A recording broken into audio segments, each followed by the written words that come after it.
This week, we're recapping the Game Awards, Part 2. This is the Good Game, Bad Game podcast.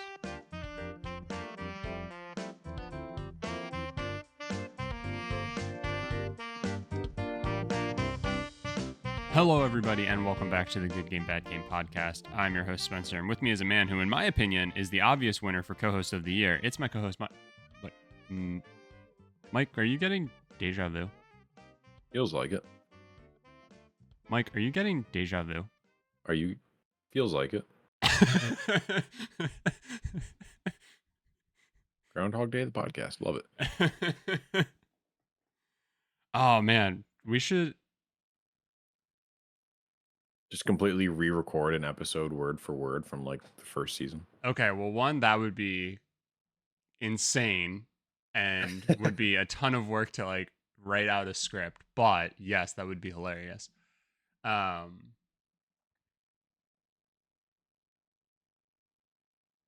don't know. I don't know what I want to say, but I don't know either. So I'm in my head thinking about how I can make a really fucked up, like awful to listen to episode where like every time we say a specific phrase or word or something, the podcast restarts, but it's all just one long recording. And it just goes up until the next time a phrase or word is said and then restarts. Like or something, right? First and time it's we like use it just resets. Yeah, so it's like we're 15 minutes in and the first drops and then it restarts and goes until like the 25-minute mark, which would then be a total of like 40 minutes of the podcast, and then a second would hit the podcast.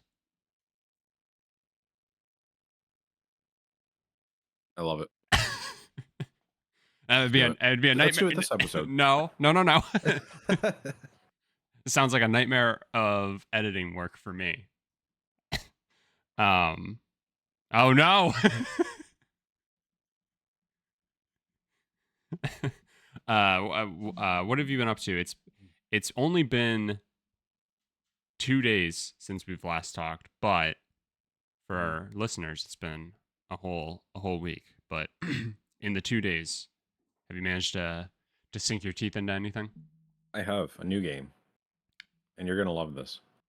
And I was gonna message you about this yesterday, and then I figured I might as well save it because I figured you were gonna ask me this question. Have you played Ratchet and Clank Size Matters on the PSP? No, I don't believe so. If you have it, you should. Okay. Oh, I can have it. Indeed. Oh, gotta restart. I just said No. I've been playing it on my PSP Go, and I'm kicking myself for not getting this game like when the PSP was like our peak console. Mm-hmm. It's good. Like it holds up too. Like I had like this weird mental lapse a bunch of times where I was like, am I playing the Vita right now? Like it's good. It's like PS3 quality. I think I'm looking here. Yeah, Ratchet and Clank Size Matters is the last Ratchet and Clank game I need to find. Because it also released on PS2. It released PS2 and PSP. Oh, did it really? Apparently. So I've never been able to find it for PS2. I thought it was always just a PSP game, but a port to the PlayStation 2 was released the following year of the PSP release. So it was ported to the PS2, so it wasn't even like a side. Wow. Yeah, how interesting is that? That's very interesting. But yeah, now it's on. Is that a part of the PlayStation Plus Premium? I don't know. Oh, were you playing it on your PSP?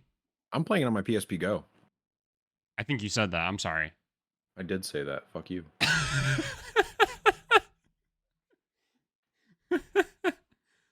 Well, that's fantastic. Yeah, the Ratchet and Clank games are phenomenal. Like they're great.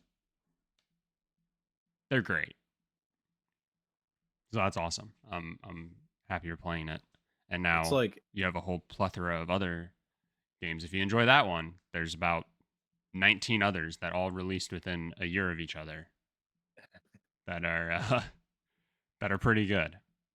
I've played other Ratchet and Clank games. Primarily the originals. Mm-hmm. I think at least the first one. But yeah, this is I think the first one I played on PSP, and it's good. That's great. My only issue with it is I don't know if you remember when the PSP came out. Not to belabor this, but I need to share this with everyone else. Mm-hmm. I don't know if you remember when the PSP came out, and there was like a video. There was a commercial of like a guy playing it on a bus, and there was another guy who was like looking over his shoulder and going like cluster bomb, cluster bomb. You remember that commercial at all? Discord did not like you reenacting whatever the man looking over the shoulder was saying. I assumed it wouldn't, so he was saying cluster bomb, like Okay. in a really high pitched voice. I do not remember this. Okay. Well, it was a whole commercial. Go look it up. It's great. My only issue is I'm playing this game, and that's all I can hear is that guy in the back of my head. That sounds turn terrible. around and yell, "Shut up!" and nobody's there. There's nothing worse than somebody hovering over your shoulder. Yeah. So all that being said, I think I'm gonna save this game for the next time I'm on a plane. And that way I can just be like acting schizophrenic on a plane. Yeah. Just see where that takes me. And the person behind you on the plane will look over your shoulder and start screaming, "Cluster bomb! Cluster bomb!" One of the best things to say on a plane. So my joke was going that this was all happening in my head, and I was just going to turn around and yell at an innocent person. Right. Yeah, that would be. Yeah. No, I kind of hope I see somebody playing Ratchet and Clank on the PSP on a plane, so I can yell that. Okay. All right. That's great. That's fantastic. I'm again very excited for you. Yeah. Ratchet and Clank. Anything else? No, that was it. It's been a quick week for us. Right. Of course. Well, I'm happy to report that I also have a fun update, and that's Shelby and I finished and beat Donkey Kong Country 3. Done. Finito. Wow. Stick a fork in it, all those things. Good. Still good. Still overall happy with it. Still the best of the 3 Donkey Kong countries, I would say. Yeah. Well, that's exciting. Yeah. So happy to be done with that. This is coming out Thursday, right? This is coming out the day after Christmas on good old Boxing Day. Yeah, I'm not British. Is that the day after Christmas? Yes, it is. Okay. Yeah, Justine and I have been loving Donkey Kong Country 3. Yeah, that's good. I hope you are. We spent all day Christmas playing it. You're making a lot of assumptions. On our...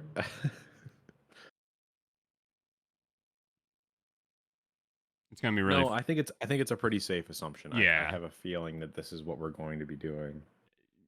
As soon as she opens it, I'm sure gonna want to play it. Yeah. Yeah, that's exciting. I am come the new year. I'm very excited to hear your thoughts on it after you've been able to be carried for a week or so. Yeah.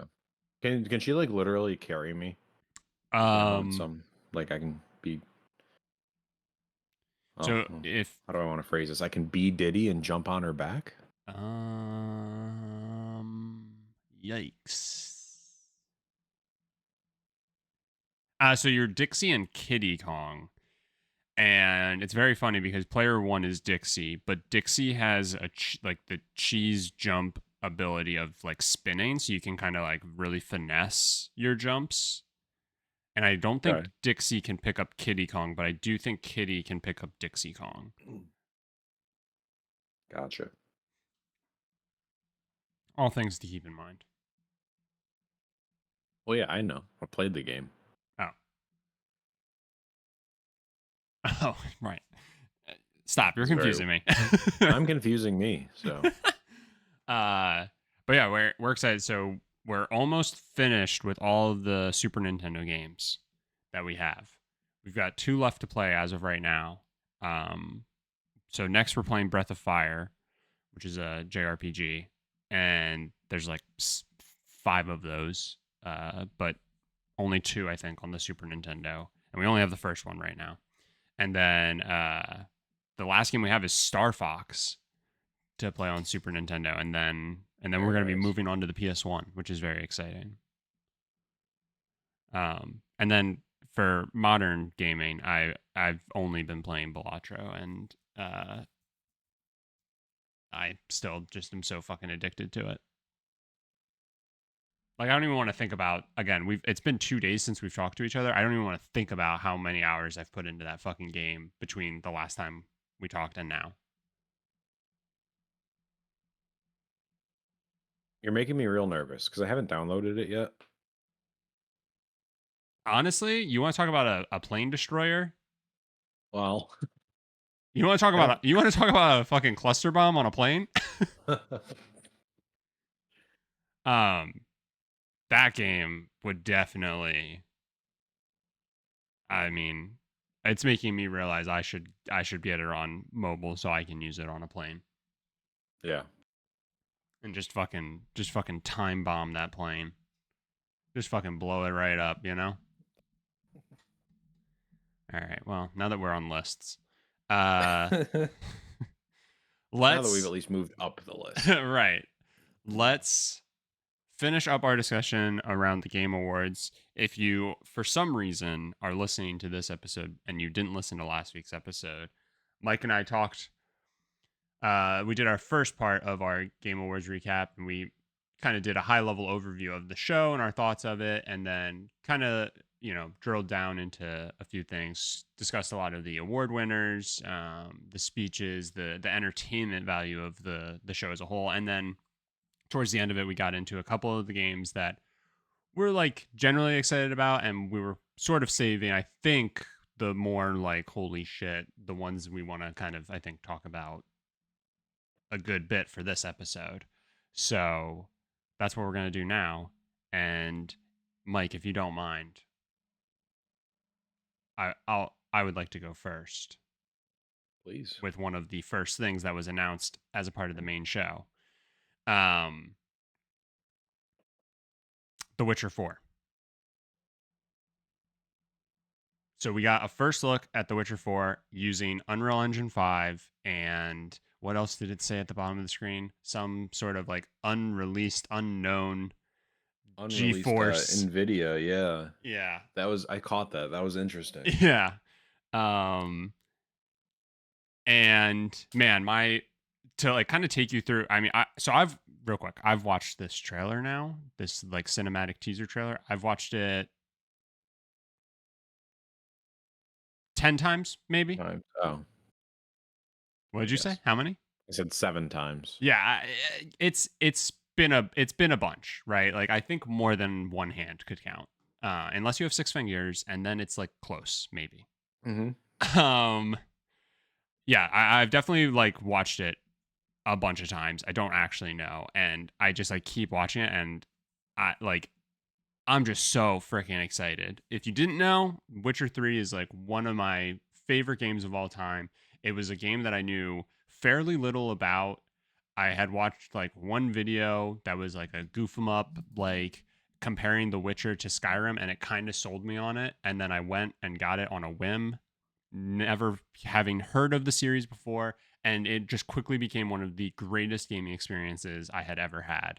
So it like, The Witcher 3 means so much to me already to begin with. Geralt is one of my favorite characters I've ever played. Like, it just checks off so many boxes for me in terms of like my whole gaming experience, journey, whatever, right? So we get this trailer, and I don't really know what I was expecting. I definitely was like already feeling the hype of the Game Awards show to begin with. And then I think it popped up and said CD Projekt Red. And in that moment, I was like, "Oh my God, we're fine!" Like, I don't know why we or how I forgot that like we knew CD Projekt Red is working on like 4 Witcher projects, I think, when we were doing our like guessing game for the show.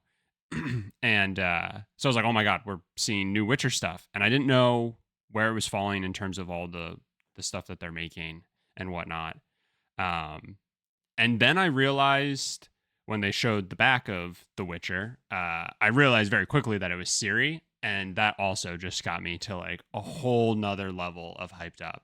Um, I am just like beyond excited to get like a whole new story focused and centered around Ciri and, you know, her becoming a Witcher.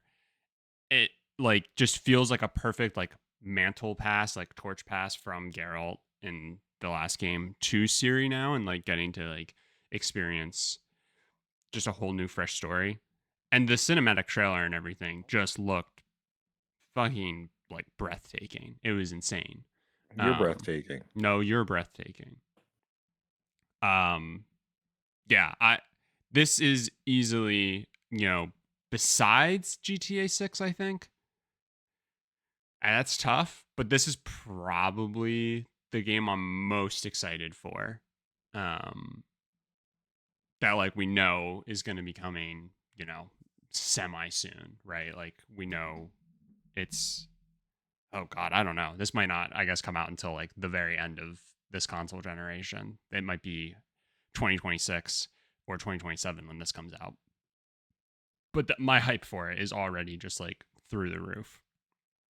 Um, I know The Witcher and like the whole like fantasy setting and stuff like that is not something that normally piques your interest, but just from like a general, I guess, like trailer and, you know, whatever standpoint, like what was going through your head?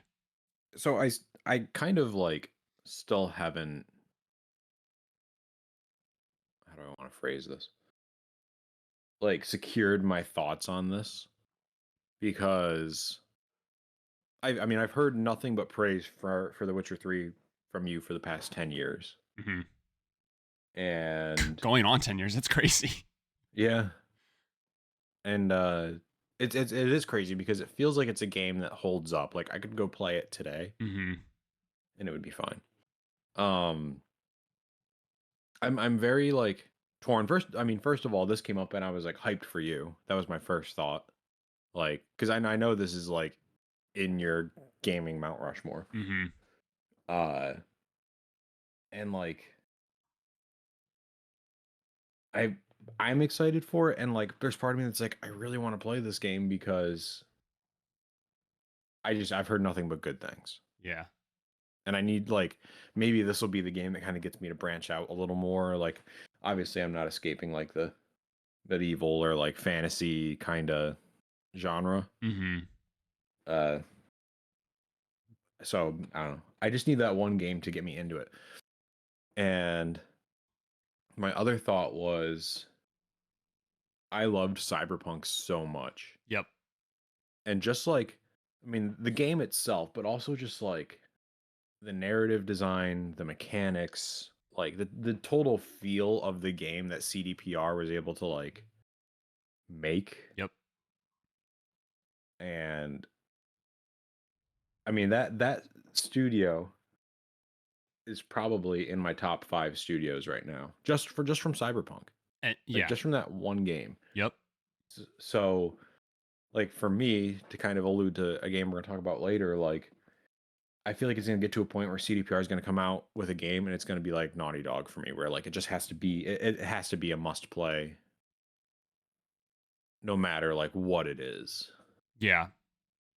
And I mean that's definitely where they're at for me, but you know, obviously I enjoy the like medieval and stuff like that. And I totally get, and honestly in some ways you're probably better off for like just turning away from, because there's so many then. Like there's just going to be so many other games if you finally realize like the enjoyment and the factors of a medieval game that appeal to you, you're going to like it'll open a can of worms of just your backlog is just going to be fucked.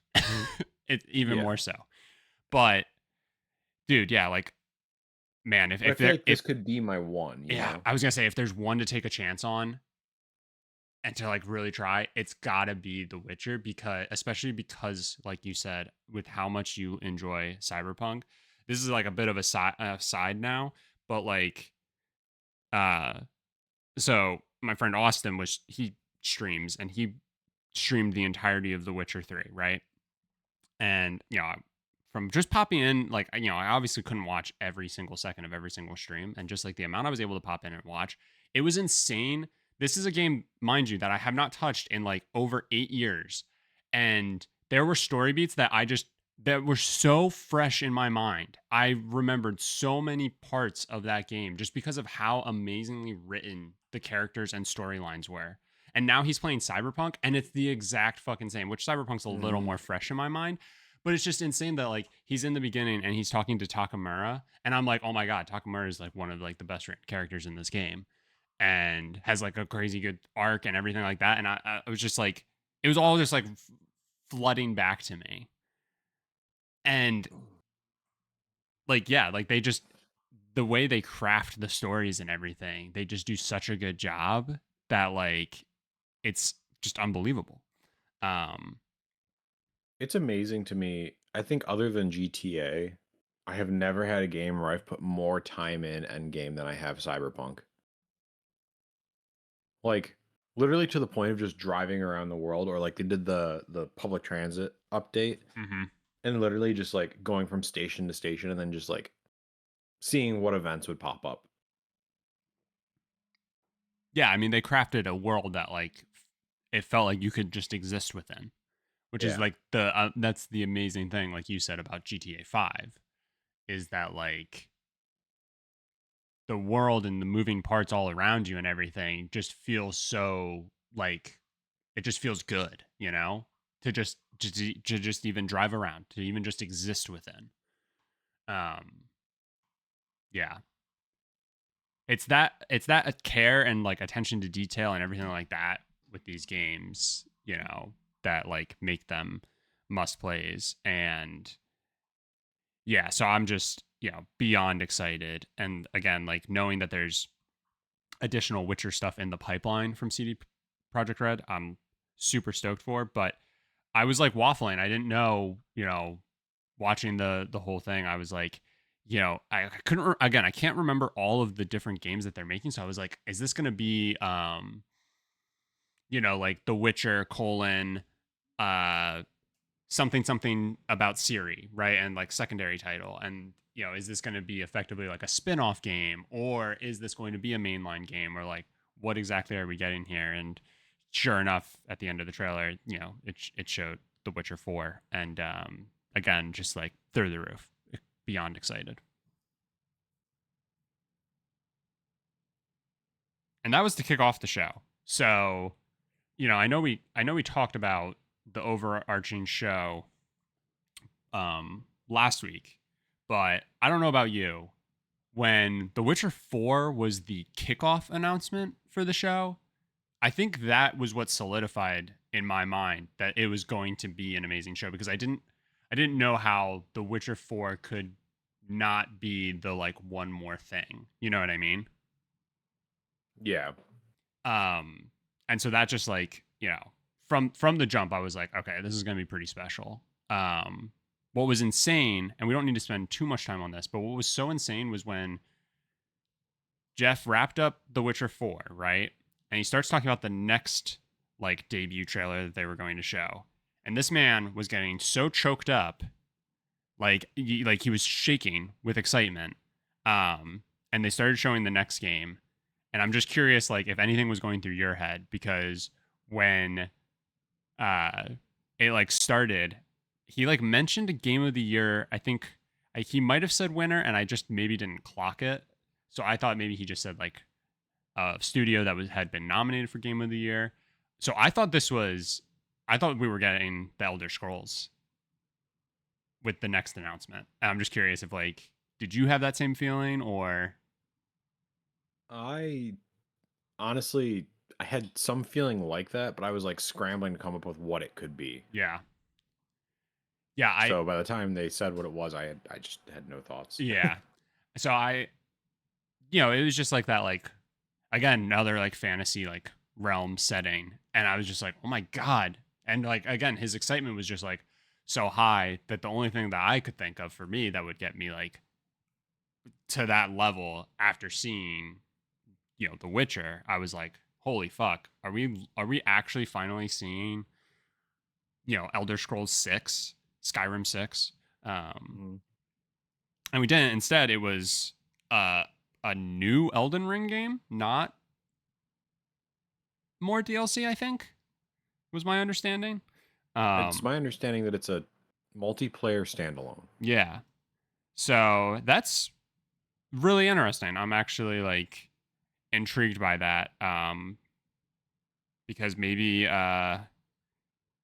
with co-op I'll actually stand a chance in the world of Souls like. So did they in the presentation? Did they say that it was multiplayer? Because I must have completely missed that. They I don't know if they did. And then my thing was that I was like grappling with is that like I'm pretty sure all of the Souls games you can like, call people in and effectively have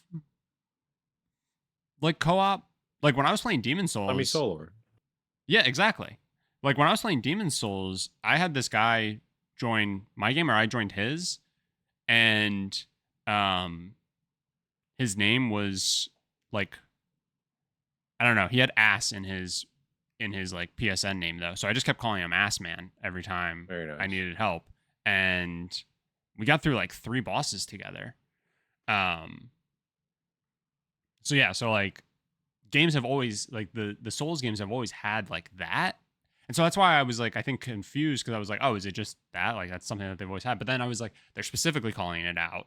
So that to me makes it seem like, it's a much more thing. So I do think they like did specifically call it out during the show. Okay. But yeah, I mean, there's definitely like hype there. Maybe not so much for you and I, but Elden Ring was obviously, I mean, massive hit. Um, and it brought, I think, a lot of people into the genre, and I think it did a lot of good, from that point of view. And this to me seems like just that like next barrier that they're like slowly lowering, right? It's just like, all right, you didn't play Elden Ring, because you still thought like, it's a Souls game, it's too hard. What if you could play with your friend?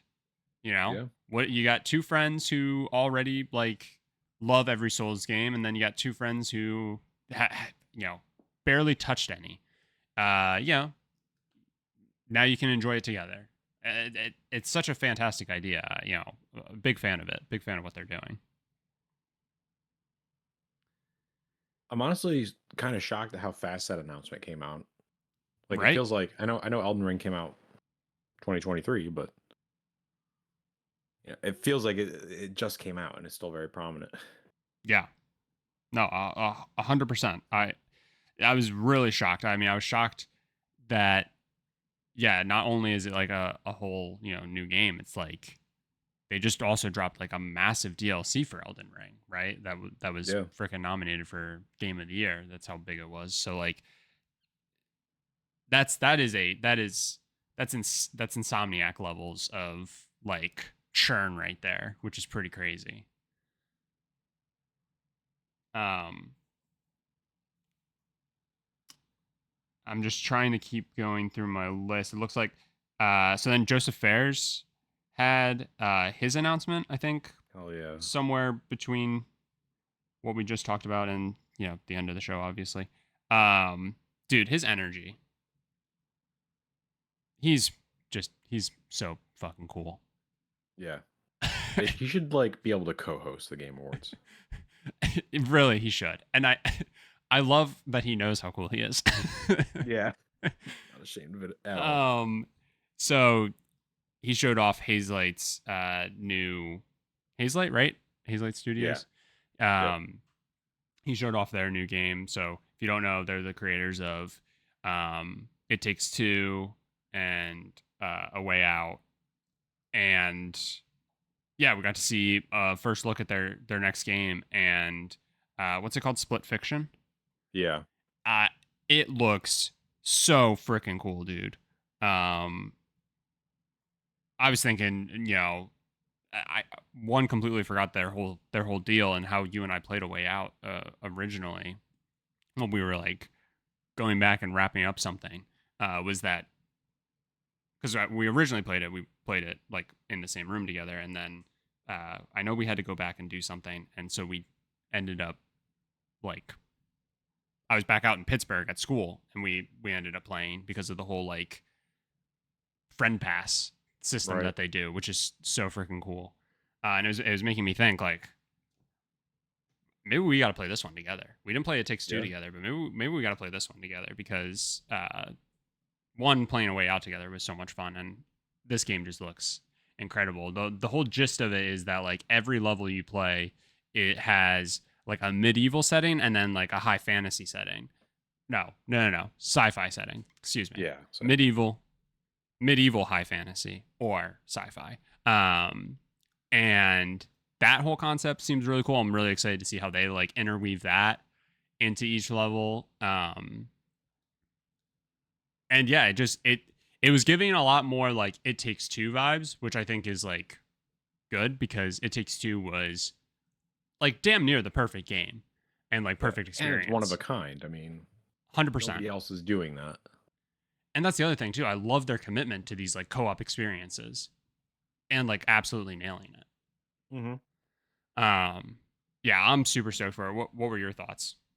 Yeah. When he started talking, just immediately, like, I think I stood up to watch it.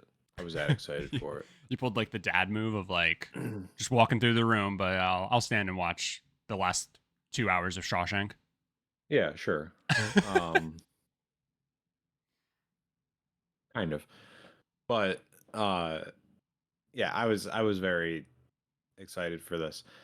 And it's funny because the first gameplay preview they showed, it was medieval, and I was like, fuck.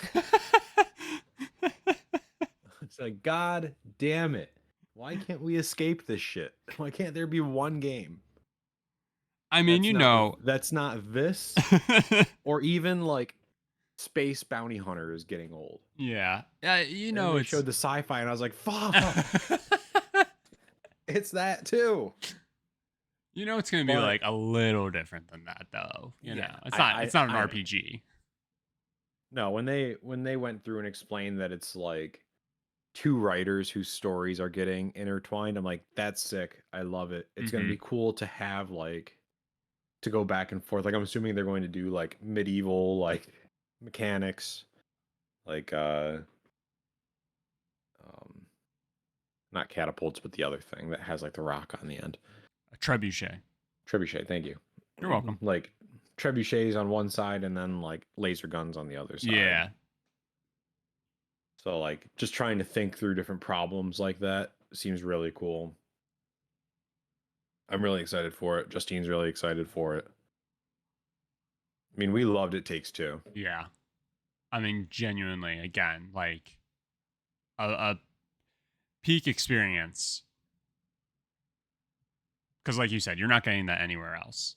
Yeah. It's so wholly unique, you know. Um, yeah, great preview. It comes out in March, which is Does it nuts. really? Yeah, that's what he said. March 6th, it comes Oh out. my god, I completely missed that. Yeah, and so that's super exciting. Yeah, dude, I can't wait.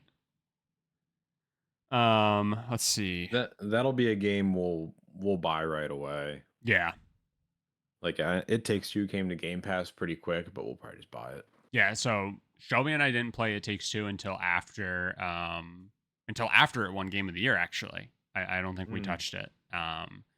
And that like solidified like we should get it. So probably the next time it was on sale, picked it up. But yeah, literally as soon as it's out, I see us getting that and playing it for sure. Yeah. Sorry, just running through the list some more. Some of these are a little more like quick hitters. at least from my perspective. So obviously, just stop me if you want to talk about any of these a little more in depth. Sure.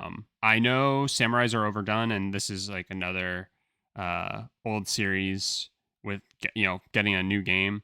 The Onimusha game looked like it kind of was like we talked about it with Tarok or Turok on last week's episode. It just looked Mhm. super clean, right? And just like it like looked very visually pleasing, and the gameplay looked really nice. And that's one that's definitely on my radar. Again, I know samurais are getting to that point, and especially with the list that you're already making of medieval RPGs are getting overdone, and uh, for a while there's space horror and and all that. Like, but it looks like a good contender to be up there with the rest. Mhm. Um, the new game from the team behind Overcooked, Stage Fright, that is another like co-op game that was shown off during the show that I thought looked really interesting.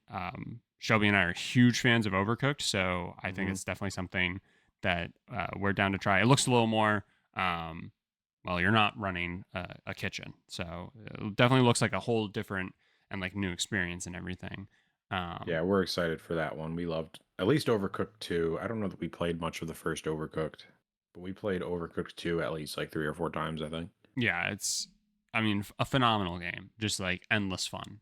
Um, during the during that like the showcase for it, they made a comment that I thought was just absolutely insane.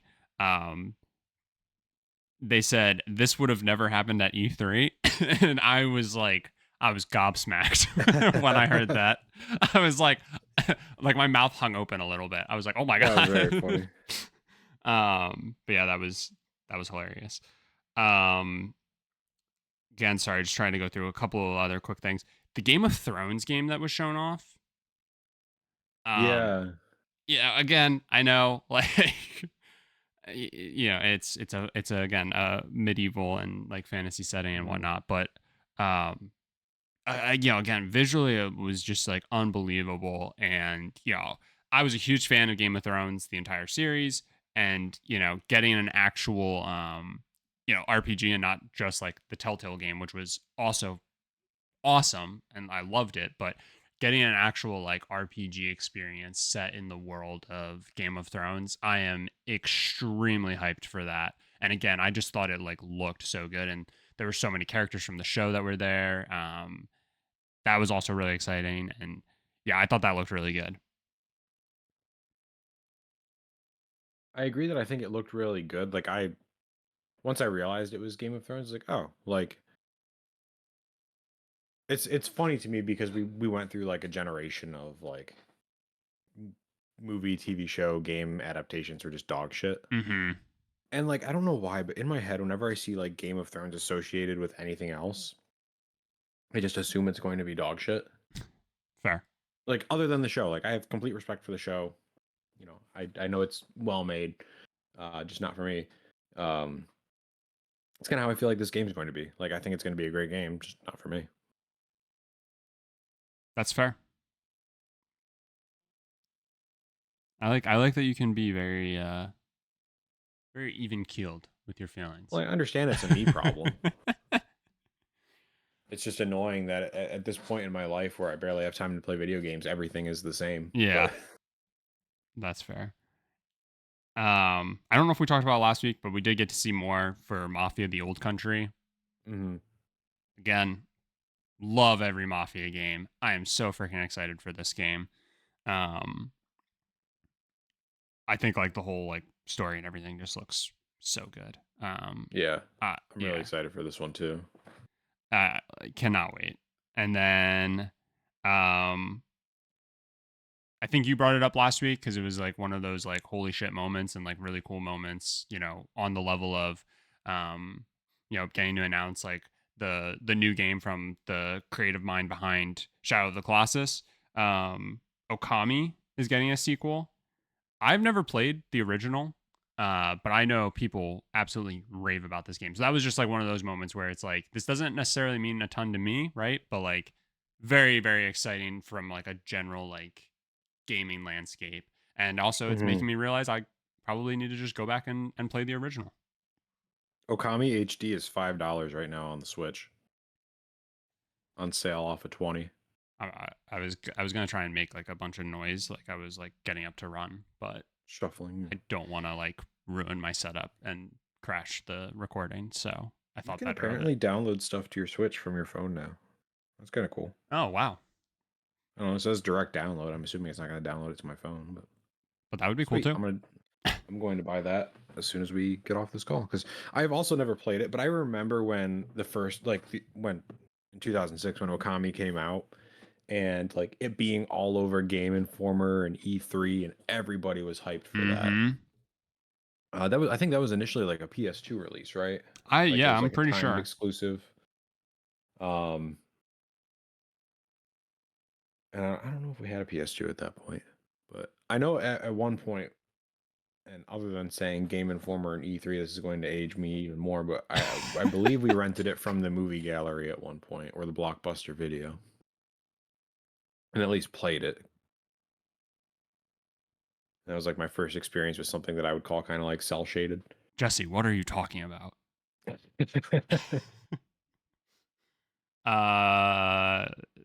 Just to confirm, yes, PS2 era. Yeah, I don't even think I ever even touched it, but like I do remember, like you're saying, I remember it dominating like the media, like at the time. I also remember constantly seeing it for the Wii. Yes. Anytime I would walk into a GameStop, I feel like it was like up on like the Wii shelf and like outward facing. Like so, I like the art and everything of like the game cover is like ingrained in my mind. So yeah, again, really exciting. You want to know who made the Wii port? Who? Ready at Dawn. Ready at Dawn. The people that made like all of the PSP ports for like Daxter and God of War. Oh, Old Ben Studio. Because that's all Ben Studio is going to be. Yeah, we've talked about this. Oh, yeah. I see what you're saying. Ben Studio will never make another original game ever again. Okay. I think that just about covers everything except the very last and like probably the biggest announcement for both you and I. But was there anything else that I missed that you wanted to quickly touch on? No, you've gotten everything on my list. All right. Then take it away. The final announcement. We got this is one that made me tear up. And I had no idea what we were watching for the longest time. But we got a new Naughty Dog game.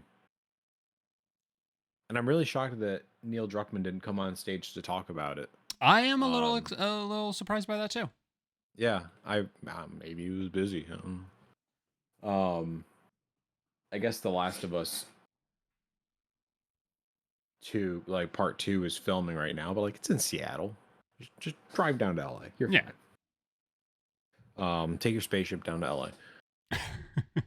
So yeah, they're calling it Intergalactic, and I guess there's more to that name that I completely missed. Yeah, Intergalactic, the Heretic Prophet. Yeah, which I saw. Love that. I don't love that name. I saw somebody saying, "Let's not give like sub names to a new franchise, or like to like a new standalone game." And I was like, "Yeah, it does feel a little clunky. I'll give you that." Yeah, I'm trying to think because like Uncharted, they all had sub names too, but now I don't remember if the first one did. It did. Drake's Fortune. Okay, that's what I thought, but I couldn't. So I mean, that's not unheard of. No, definitely not for Naughty Dog. But I just, again, and I love space games. Don't get me wrong. But in the past year, I've played Starfield, Star Wars Outlaws, and there's another game too that felt just like this, but maybe I'm just thinking of Guardians of the Galaxy. Yeah, and then also we were just talking last week how we've both now seen Outer Worlds flaunted around, and a second one of that's coming, and yeah. So another space game, not necessarily the same, but it's space. Sure. I mean, this just feels like Star Wars Outlaws and Guardians of the Galaxy like had a baby. Yeah, I definitely could see it like having somewhat similar vibes to those games, because it's obviously not going to be like a big RPG, open world. At least I'm assuming, not knowing Naughty Dog's recipe. Right. But regardless, I'm really excited about this. So you basically, from what we could tell,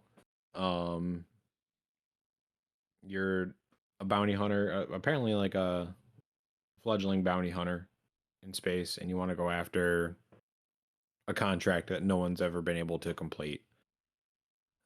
In your Adidas with your Sony radio in your spaceship, in your Porsche spaceship. Porsche spaceship, that was very important. Yeah. I thought that was interesting, but also kind of a little cringy. But I guess Porsche was also in Cyberpunk, so it must be their thing. Yeah, big fans of games, I guess. Yeah, well, they're making me a big fan of Porsche. I think a lot of people really had a problem with that, and like I was fine with it. Like it doesn't necessarily rub me the wrong way. Yeah, I know that product placement in media can be, like you said, like it can be a little cringe at times. But also like I don't know, sometimes like the comfort of something being recognizable, as weird as that sounds, like there's like almost like a comfort to it, whereas like you think of GTA, and it's like every car is just a ripoff of a real car, but they give it like an absurd name like Ubermacht. Yeah, and sure. and it's just like you can't really. That's not necessarily any better. No, you can't really sell me on that. But like if it was Volkswagen, it would, like you said, it would kind of make me cringe a little. So yeah. Well, here's the thing, and I guess I'm going to walk this back a little bit. You think about Naughty Dog games, and like in Uncharted 4, at the end where you get to play like a PlayStation 1. A fantastic game. Like you get to play a PlayStation 1, or like in The Last of Us, there's like PS3s around the map, or in The Last of Us Part 2, there's literally like posters for the album Lightning Bolt by Pearl Jam. And somebody also is playing a Vita that has Hotline Miami on it. Yeah. Was that actually anything? Yeah, that was in Last of Us Part 2. You go up and you stab somebody, and they're playing the Vita. Well, I knew they were playing the Vita. I didn't know they were playing Hotline Miami. Yeah, and then it got announced that Hotline Miami was coming out on Vita, like years after the Vita was almost abandoned. Oh, no shit. Yeah. That's cool. Let's go back and record that episode. Yeah, that'd be fun. Handhelds are back. It's all we want. That's all this podcast is an advocacy for handhelds. So like all those examples, like they're cool to see. Like and Lightning Bolt it's at least in my top 20 albums ever. So like that was cool, and like the fact that like Future Days was actually like a song that was prominent in that, like it's cool. So, I think that my issue was they showed all that before it was Naughty Dog. Yeah. So like when they're showing, I was like, blah. But no, so I'm excited. I'm excited that you get to hunt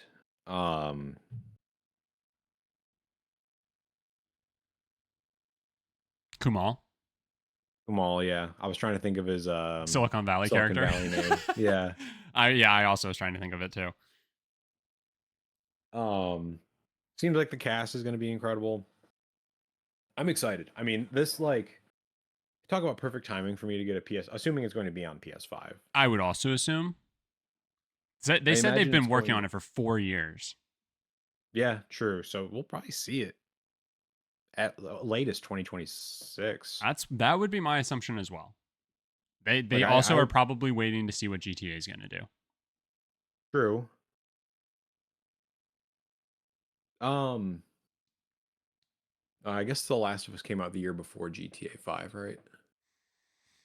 2013, GTA 5 came. No, they came out the same year. They did. That was a great year. Great year. Last of Us, the last Splinter Cell we ever saw. And GTA 5. I wouldn't have included that with the other two, but okay. Okay, my prediction. Hold on, I gotta look at a calendar. I'm making a prediction for. I'm just trying to think. Last of Us Part 2 came out, but that's the other thing. They all come out in August, I think. Oh, I thought Part 2 was actually like June or July, but you might be right. But it was originally slated for like somewhere in March to May, and then it got delayed, if I remember correctly. Yeah, I think you're right. So we could see it come out first half of the year, even if GTA is going to be coming out, because GTA is going to be coming out in September, October, November, somewhere in that range. Yeah, I'm going August 12th. Next year or 2026? 2025. Oh my god, dude, I would nut everywhere.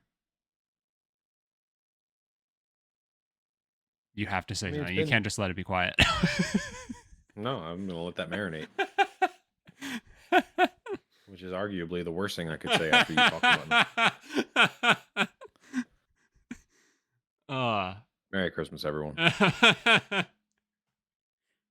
Oh my god. Yeah, dude, Naughty Dog again is like one of those. You said it when we were talking about The Witcher and how like CDPR has so much goodwill with you at this point. It's like that is Naughty Dog to a T for both of us, right? Like they have got to be the company that has just like the most built up goodwill, because they have never had a miss. I think I can say that definitively. Mm-hmm. You know what I mean? Like, it was so funny that they literally hit us with like from the studio that brought you, and they brought up Crash and Jack and Daxter, right? Yeah. And it's like you haven't made one of those games in so fucking long, but yet you're still just bringing up the fact that like you have never missed. Right? Like I've never played the Jack and Daxter games, so that's the only one that I technically can't speak to, but they're good. You're right. Like everybody says like they're phenomenal games. Some people are saying that they like want a revival because that's everything that's old is new again. But yeah, like as long as Activision makes it, I'll be happy. Right. But like the original Crash games are phenomenal. Obviously, you and I have talked ad nauseum about how much we love The Last of Us, both part 1 and part 2. And then the Uncharted games are just masterpieces of their own. I couldn't be more excited. Chills when it said Naughty Dog. Like I literally had chills. I was in disbelief, like genuine disbelief, because they were going through like from the studio that brought you, like you said, Crash and Jack and Daxter. I swear I had a stroke. I was like excited because I think subliminally I knew exactly what it was, but then I was also like just so caught off guard. Like your brain could not quick enough register that it caused you to start to short circuit a little bit. It literally did. Yeah. My brain stopped working. Yeah. And like I think the other thing that has me so excited, and obviously there's like a ton of risk involved with this, but like I'm just so excited that it's a new franchise, right? Like it's so tough because like I love Uncharted so much. I would absolutely go nuts for a new Uncharted game. But at the same time, it like gets to a point where it's like, but wouldn't you love to see them do something new? And there's like risk with that. And then like you have The Last of Us, and it's like I would take another Last of Us game. I don't need it, but I would absolutely take another one. And then again, you would then start to get into especially with The Last of Us, I feel like after a third one, you would really start to get to a point where it's like, okay, like, do we need another one? Like, I'll take it, of course, because it's going to be great and I know it, but like, I also want a new thing. And then there's risk with that. But Yeah. Again, like if there is a company that can do something new and immediately have buy-in from me, with providing very little up front, it's definitely Naughty Dog. Like I definitely have a ton of faith in them. Yeah. I'm content. As much as like I would love for the Uncharted series to go on forever because it's probably my favorite series of all time. Yeah, I think it definitely is. Like I'm content with where the story ended, of course. and I love, like, I don't know, I love finality. I don't need stuff to go on forever, as I think I've probably beaten everybody's ears to. This is 4 years we've been doing this podcast.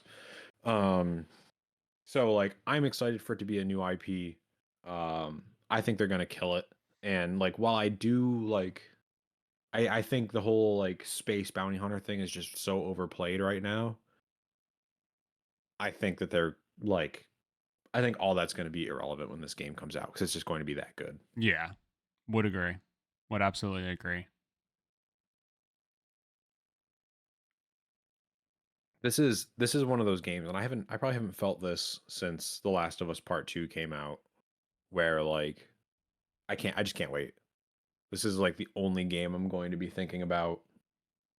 This will probably be the first game in a very long time that I play the majority of day one. Yeah, yeah. I am. I'm right there with you. It's it's crazy. This show had has added 2 games, 3 games to my list that are like I will get these day one, and Mm-hmm. I already have a huge backlog, and to begin with, I'm very like uh conservative with how I like spend money on games and stuff. Just because there's just so much out there, right? Uh, that like normally I'll wait for a game to be out for a little bit or like wait for a sale or whatever, and it just won't be the case for Split Fiction, for uh Intergalactic, for The Witcher 4, and then the only other game that I can think of definitively, well, sorry, there's 2 because MLB The Show, obviously, and then Mm. uh the only other one is GTA, right? But like that's already 5 games that I know are like must buy. So like figuring out how I'm going to to weave other games in there, is going to be a challenge for sure, depending on when these things release. Because I guess at least with Intergalactic, you can probably depend on that being like a 10 to 20 hour experience, and it'll be like contained. Yeah. Yeah, it should be relatively linear unless Naughty Dog really just changes course, but um seems like it's going to be pretty story driven. Yeah, I feel like also when you get the actors that they're teasing, like it needs to be very narrative driven, yeah, just to kind of give credit to those people and that. like the performances and stuff. Yeah, Yeah, exactly. yep, 100%.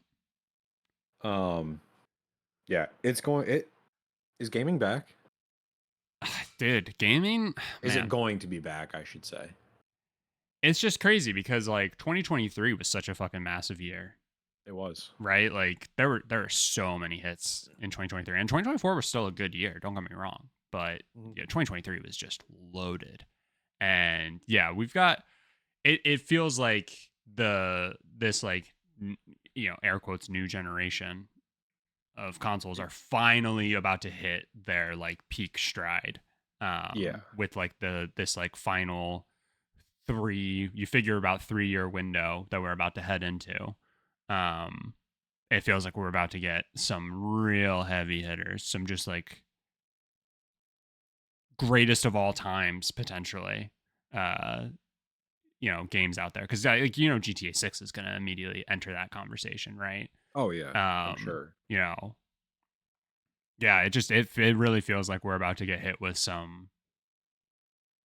It just has me excited already for like next year, and like trying to figure out what the hell's going to win game of the year depending on how releases happen. Yeah, Because immediately I'm penciling Split Fiction in for a nomination. sure. Because we know it's coming out next year, and to your point, if you think Intergalactic's coming out next year, yeah, it's the Game Awards is just the PlayStation show, so obviously that's going to be nominated.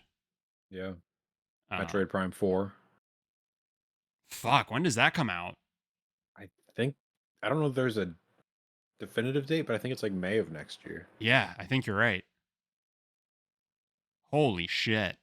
And Ghost of Yotai is coming out next year, right? Oh my god. That's another game that might be a day one for me. Shit. Yeah. Oh my god. I gotta go play some games, dude. Yeah. And by some games, I'm just gonna go hit Balatro. That and Okami. Yeah, I gotta grab that too. So the Nintendo site just says 2025 for Metroid Prime 4, but I'm pretty sure that the sentiment is it's going to be around like May, June. Yeah, May does stick out in my head, but I can't remember if that was just you and I doing speculation. Yeah, but either for way, the Switch 2 and yeah, exactly. etc. Holy fuck! And then the Switch 2 is gonna be coming. Oh my god, dude! Next year's going to be insane. The next 2 years at least are going to be insane. Do you know anybody who's like in a fairly high up position at a company? Who you have like depends on why you're asking. That you have like a good like relationship with that is like publicly traded on the stock market? I think we got to get into some like insider trading so we can have enough money to buy these games. Yeah, probably. And experience all these experiences. Well, we'll talk off episode. Yeah, that's fine. I don't need enough money to buy the games. I need enough money to not work so I can play the games. Yeah, that's true. That's true. That is actually the bigger thing, huh? Fuck. All right, I'm gonna have to start penciling in some of these dates so I can like strategically ask for time off. I know. That's literally going to be one of those things like Intergalactic launch day. I'm probably going to take the day off. Yeah. I kind of hope it comes out on a Friday. I'm assuming it'll come out on a Tuesday, but I kind of hope it comes out on a Friday. Yeah, or like Thursday, or like a Thursday, like Thursday night at Friday. Yeah, exactly. That would be peak. I did that. I don't know if we talked about it, and this is again a total aside, but I did that with MLB this past year. I specifically took off Friday because it came out like Thursday night, and I like took the day off to play a video game, which I had never done in my professional life. I did it in college for sure. Yeah, absolutely.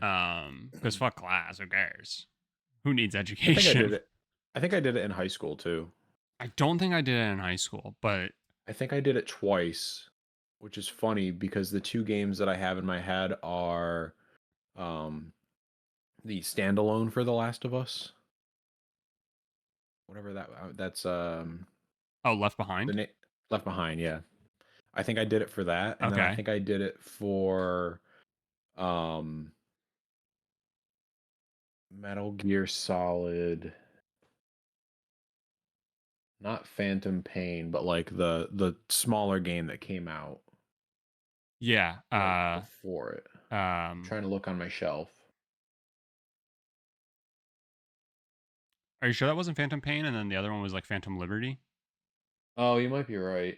Oh wait, I said Ground Zeroes. Oh was yeah, the short yeah, one. yeah. And then Phantom Pain was the. Yeah, I played hooky for that one too.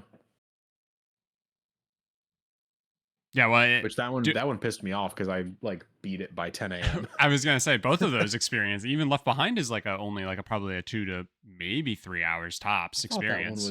I thought that one was like a full like 6 to 7 hours. Maybe not. I mean, I guess if you're bad at the game, or if you're like me and need to like literally walk in a zigzag to make sure you find everything. True, there is a lot of stuff to experience and find in that. So you could definitely put a couple extra hours into it.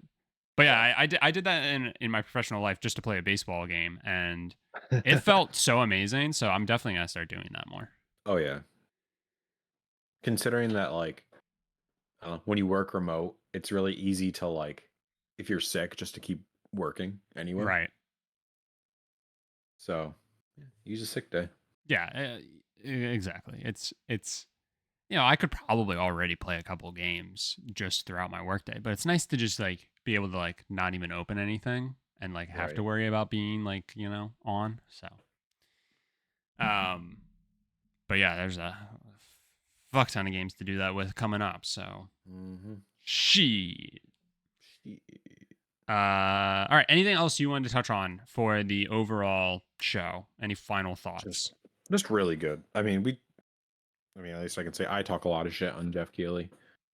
I think it was really well put together. I think like the self-deprecating humor was good, giving people more time. Mm-hmm. You know, they listened, and it was the show itself was great. The content that he got for it was great. So just well done. Yeah, 100% agree. Yeah, I think we definitely levy plenty of criticism towards Jeff because I think oftentimes it can feel like these shows are very like one leg up on the desk self masturbatory like events for him, right? And it's just like, Yeah, you roll your eyes and stuff like that, but you nailed it. Like he it seems like at least took in a lot of the criticism and put together a show that I think responded to a lot of that criticism. And like yeah. I didn't have many complaints. Again, my biggest one is still just like I hate those like side awards. But yeah, I don't know if those will ever change. But yeah, it definitely solved a lot of I think the grievances at least from last year, which is the most fresh. So, but yeah, just great entertainment value too. I watched it a whole second time to like take more notes and stuff for um, last week's episode, and just like again the entertainment of it, and like I've like rewatched like some of the musical performances too because they were just so good. Like the freaking Game of the Year medley is just so phenomenal. It is Flute pretty amazing. Flute Guy did a breakdown of all the different flutes he used. So if you haven't seen that, you should definitely check it out. That was pretty cool and pretty funny. Uh, Was that like on like a separate YouTube he clip like or something? yeah he Or posted it on his like Twitter account. He posted like a okay, 2 minute video of him like breaking down all the flutes and like at each part of it, and then he plays along with it for like a few seconds, and he's just like that's awesome. he's just so freaking jazzed to like play his freaking flutes. It's phenomenal. I need to see if he goes on tour. Yeah. Um, but yeah, anyway, if you haven't seen it, you should definitely check it out. But that will do it for our Game Awards recap. So thank you all so much, as always, for listening. Again, let us know which games you're most hyped for that you got to see. What were your favorite parts of the show as a whole? As always, if you could leave us a rating or review wherever you do listen to the podcast, it would be greatly appreciated. And if you could share the podcast with a friend, that would also help us out. Other than that, we will talk to you in the new year.